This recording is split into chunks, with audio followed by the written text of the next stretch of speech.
Welcome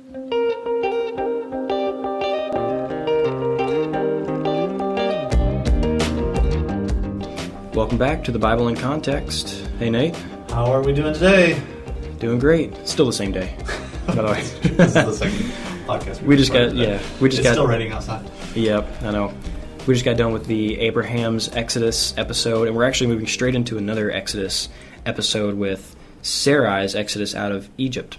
Because we talked about previously how after Abram's Exodus, just like in creation, at the end of that Exodus, Adam and Eve fell. At the end of Noah's Exodus, he and his family fell. Now here at the beginning of Abram's first Exodus, he falls. And they go to Egypt. They exile themselves out of the land of Canaan to Egypt, where some bad stuff happens, and they need another Exodus. Yeah, so it's interesting. You've got Abram fearful that the land's not going to satisfy him or be able to sustain his family. And then he gets into Egypt, and he's fearful because Pharaoh is going to see that his wife is beautiful and kill him. And so he fears for his life again and talks his wife into lying or giving a half-truth. Are we going to talk about that at all? Yeah, we'll mention that. Okay. Yeah. I mean, that's actually part of the Exodus cycle here, Okay. because it's repeated in a later one, Gotcha. or in the Exodus cycle. So all this time, Yahweh, he's just trying to get somebody in the elect line, at this point in Shem's line, to be a faithful covenant partner and use that person to redeem humanity, to be the snake crusher. Obviously, Abram's not that guy. He has messed up. He's been disloyal to Yahweh. And Yahweh, at this point, he has the option to just say, all right, forget it, Abraham. I'm out. I'm going to pick one of your cousins, someone else in Shem's line, and keep this project up over here. That's a valid option. But he doesn't do that. He sticks with Abraham. Just like we saw previously, Abram possibly got lazy and took a rest in Haran. We don't know all the details, but this may not be the first time that Yahweh's had to dig Abram out of a ditch. And he's gonna do it again. Now, again, I'm going to walk through this and talk about some of the links between this Exodus and the Exodus of Israel, just so that we can, again, see how the author has intentionally constructed this narrative to mimic the Exodus of Israel. So, this starts off with a famine. And in Joseph's day, there was a famine that causes him to bring his brothers down to Egypt. When they get down to Egypt, Abram tells Sarai to tell a half-truth, to say, hey, tell Pharaoh that you're my sister, which she is his half-sister. So this is a half-truth. They're just not mentioning that she's his wife. It's kind of gross, but whatever. Well, they're ancient Near Easterners, and yeah, I don't know. They didn't have as many options. Yeah, exactly. Well, Joseph, he does something similar in telling his brothers to tell a half-truth. When they get down to Egypt, he says, tell Pharaoh that you are herders of livestock, not shepherds, because Egyptians don't like shepherds. It's going to go better for us if you just say you're herders of livestock. So that's what they do. They tell half-truths to secure their well-being in Egypt. Well, when they get there, Sarai is oppressed by Pharaoh. Pharaoh's officials see her, that she is beautiful, and he takes her into his house. Just like Eve saw the fruit and took it, the sons of God saw the daughters of women and took it. Here Pharaoh is portrayed as sinning against Abram and Sarai with this fall kind of sin. So we're not given all the details. Yeah, Pharaoh didn't know that this was someone else's wife. Was this just a culturally acceptable way to become married? Did Pharaoh do what was right per their customs in this? We don't really know, but we are told through this literary convention that Pharaoh sinned against Abram and Sarai with whatever he did. I think often I've seen people really dig into this narrative and say, like, Pharaoh didn't deserve this. God is acting out of turn by afflicting him. But we don't have to know all the details. The author, through this convention of saying that Pharaoh saw and took, portrays him as sinning in a significant way. So, Sarai is oppressed. She's taken into Pharaoh's house. Israel will later be taken into Egyptian service and be oppressed as slaves. Then in both these stories, the Pharaoh is afflicted with plagues, same words there in the Hebrew, and then Pharaoh sends out the elect family. The elect family comes out with a mixed multitude and great possessions. We see in this story that Abram, while in Egypt and because of Sarai, he acquires all kinds of livestock and servants and wealth. And then when he comes out, he brings all that with him, as well as with Lot out of Egypt. So just like the Exodus of Israel, he comes out as a mixed multitude with great possessions. Abram then comes back to the place where he was at the beginning. We see that in chapter 13, verse 3, which is at this mountain which has already been seen to have some Edenic connotations attached to it. Abram ends his first exodus on a mountain just like Adam does, and Noah, where he offers sacrifices, and he comes to a tree right before that which has some links back to the tree of the knowledge of good and evil and just the trees of the garden. So as he comes back to where he was at the beginning, he is kind of rested in Yahweh's dwelling again. The word rested is not used here, but it's the same idea. He's able to come back to Yahweh's mountain, at least to this mountain that kind of fits within the Exodus pattern as Eden and Noah's mountain did as Yahweh's dwelling mountain. Then again, we see towards the end of chapter 13, there's some things in the middle of chapter 13 we're going to talk about in a minute. But towards the end of chapter 13, Abram again is blessed to be fruitful and multiply. He's promised that he will be given the land and his offspring will be given the land. So in that we have that same commission to subdue idea present. He again builds an altar to Yahweh and presumably offers sacrifice on it, so he acts as a priest. So he has these same priest-king connotations as Adam did and as Noah did. And then something that I saved for last here is the fact that he received his wife back after she comes out of Egypt, or after she comes out of Pharaoh's house. I think we talked about in one of the earlier episodes, the creation Exodus episode, that sometimes the receiving of a wife or a marriage covenant is part of the Exodus motif. Right. At the end of the creation Exodus, Eve is given to Adam. At Sinai, the prophets later look back at that event and look at it as a marriage between Israel and Yahweh. Now here, at the end of Sarai's exodus out of Pharaoh's house, she is given back to her husband. The elect one receives his bride again. So I do think that there is something going on throughout Genesis where the elect one will receive his bride, and they both go through their own exoduses throughout the story. So I think that's a significant element of the story. And then again, we'll see there is a rebellion element to this narrative, but it's actually not Abram's rebellion or Sarah's rebellion yet. They will have more mistakes in the future, but for now, we have another rebellion to talk about. So before we go there, any thoughts about the Exodus motif in the story? I just love the connections that you're making. There's a whole lot more. The story is just setting up this pattern that we're going to see over and over and over. The climaxes in the Exodus, and so it's very much. It seems to be preparing us for what's about to happen. And so yeah, let's move on to the rebellion. Yeah, and then maybe we can talk about before we go just a little bit of why this is here.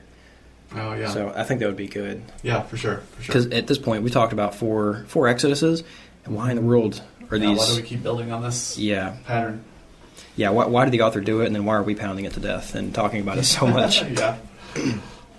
So, again, there's a lot in this narrative to unpack in Genesis chapter 13, but ultimately what we see is Abram has just come out of this exodus with his wife, and then we see that Abram's servants and Lot's servants, or their shepherds, start striving together.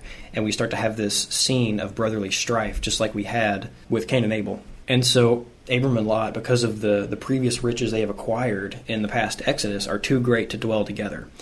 And Abram has the opportunity to say, well, this land has been given to me, and to domineer over Lot, and to be violent, or just whatever it is, to break unity and to break loyalty with his family here. And I think to further this a little bit, often in Hebrew, they will call extended family brothers. And whenever you see in this story, in chapter 13, verse 8, a lot of translations will say that we are kinsmen, but the actual word there is we are brothers.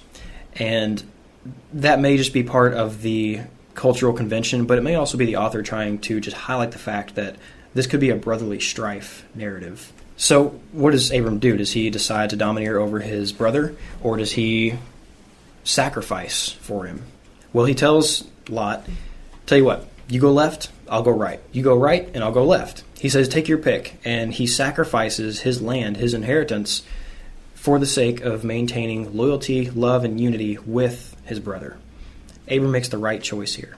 And it is interesting that in Hebrew, if you look up just cardinal directions or north, south, east, west in a Bible dictionary, you'll see that in Hebrew thought, they took directions with their face towards the sunrise. So left is north, right is south, and then looking ahead is east and behind you is west. It's possible that what Abram was talking about here was saying, if you go north, I'll go south. You go south, I'll go north. Maybe he wasn't talking about directions, but in either case, it's interesting that he may have been given a choice between the north and south of the skinny strip of land of Israel, and Lot goes east, which, what is east? That's away from the blessing of the Lord. Yeah, it's been the direction of exile, with Cain, with Adam and Eve, with the Babylonians, and then now with Lot. And you brought this up, I think, with Lot explicitly a couple episodes ago. He sees with his eyes, and he chooses a land, according to what he sees, that he thinks looks like the garden of the Lord. And he compares it to Egypt, which I think is real interesting too. Which I guess that's probably why. Well, yeah, and this just makes this whole. They just came from Egypt, right? This makes this whole story fold back. He's making the same mistake. He wanted to go back to Egypt. Yeah, Abram just made this mistake, and now, and the Israelites are going to make the same mistake too. They're going to want to go back to Egypt. Right. Yeah, I mean, Lot here is just replaying exactly what Abram just did one story ago. The markers of Lot seeing and taking are not in the story, but he does lift up his eyes and see this good land, and then he chooses it. Yeah, so it sounds so familiar to what we've been talking about before. Yeah, I think it tracks with that same motif of seeing and taking, and he's doing what is wise in his own eyes. Absolutely. Yeah, and then we're told pretty quickly, we're not left in suspense very long, because it just says, Sodom was wicked, they were all great sinners against the Lord. Yeah, he's going to live in this valley, and by the way, it's next to this people that are really wicked. Yeah. We'll tell you more about that later. Right. So that's the fall, that's the rebellion that we see. Yeah. Lot chooses with what is good in his own eyes, and he self-exiles into Sodom, east of the land of Canaan. When he had the land of Canaan of Yahweh's blessing before him. The wise thing to do would have been to say, blessing lies with Yahweh and his elect. So I'm staying inside this land. I'm staying where the blessing is. I'm staying in a place where I will be tied to Abram, even if we need to move our tents a few hundred feet away so we have more space. Yeah. Well, and the thing is, it's like Lot's already experienced blessing because he's been near Abram. Twice. Yeah. And then the first sign of conflict or strife, he's like, I'm out. Yeah, he chooses what seems immediately good to him. Yeah. So Lot has self-exiled himself because he lifted up his eyes and saw that a land was good in his own eyes. But then in verse 14, chapter 13, the Lord comes to Abram and says, lift up your eyes now and look at this entire land, all four, north, south, east, west. All of this will be given to you. And that's, again, where we see Abram being blessed as Adam and Eve were. So we've been through another Exodus cycle in the book of Genesis. Maybe we should talk about why this is even here a little bit. Is there any other thoughts? I mean, there's a lot in this narrative to unpack. And we're trying to not overturn every stone. Where there are little minute things to talk about that'll be very helpful, I want to do that, but we're trying to get the flavor of the narrative in general so that we get to the book, or get to the end of the book of Genesis and beginning of Exodus, and we feel like that wasn't just a bunch of hodgepodge stories. This is one unified story that makes a lot of sense and shapes our hope. Well, I think one of the reasons that this is here is that it's setting up the next story, which I see that a lot in Genesis. The stories absolutely build on one another and lead you into the next narrative. And so in the next narrative, we're going to see the consequences of Lot's decision to basically be selfish and do what was wise in his own eyes. And it doesn't go well for him. So I think that was part of it. And really that story is there to set up the next story where Abram gets to be the hero, and then that leads into the next story where he gets to meet Melchizedek, and I mean it keeps going. So I think that's part of it. It's just it's meant to carry the story on And like every good story, each section builds upon it. It builds up the next section, and I love how the author even, I think, gives you a little bit of a cliffhanger here with letting you know that, okay, Sodom is not a good place. Like it's bad. You don't. Yeah. And then he breaks away and he goes back to Abram, and the blessing of Abram is restated again. And so I think that's part of the reason. I think also, like we've been talking about, just it's building this pattern that we're going to continue to see over and over, that climaxes in the Exodus and ultimately in Christ. Yeah. The ultimate Exodus in Christ. And so I think that's another reason. What are your thoughts? Well, I mean, I'm going to piggyback on some of that. I mean, I think, first off, as we see this pattern repeated again and again and again throughout the book, it ties the book together. These stories aren't just disjointed anymore. We're seeing the same story told with different nuances and different tweaks. I think in the first episode I may have mentioned something about we have 100 different Cinderella stories in our culture, and they all have little tweaks to make new points. Right. So as each of these stories play out, we should be asking the question, what does the elect do this time? Do they fall? Do they not? How are they loyal? What did Yahweh do?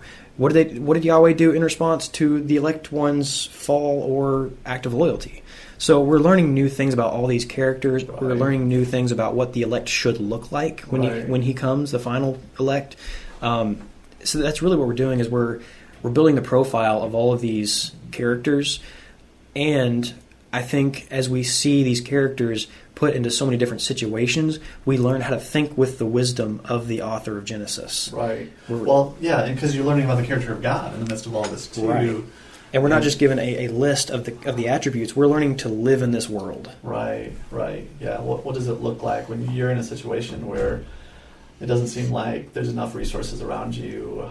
Do you trust Yahweh and cry out to Him, or do you try to take things into your own hands and run to a place that looks like Eden, but in reality it's doing what's wise in your own eyes, and it's going to end in disaster. Right. Well, I think too, this is, like you said, this is all going to culminate in the Exodus of Israel, at least within the Torah. I mean, throughout the rest of the Bible, the prophets are going to look back to the Exodus and portray the future hope of Yahweh in terms of that. When Paul or the Gospels or just the New Testament looks at what Jesus did on the cross or what He will do when He returns, they look back to the Exodus and portray it in those terms. Or at least the whole Exodus cycle. I'm saying Exodus, but I'm talking about the whole story from Exodus to Deuteronomy, where you've got the Day of Atonement in there and being brought to Canaan. So I'm not just talking about Exodus 14. I'm talking about the whole span of Israel's Exodus journey into Yahweh's land. Right. So just keep that in mind. But yeah, as this builds the climax in the Exodus of Israel, each time we see this repetition, we're being pointed towards that hope and that story, and being taught to think about it in a new light. Yes, it's good stuff. Absolutely.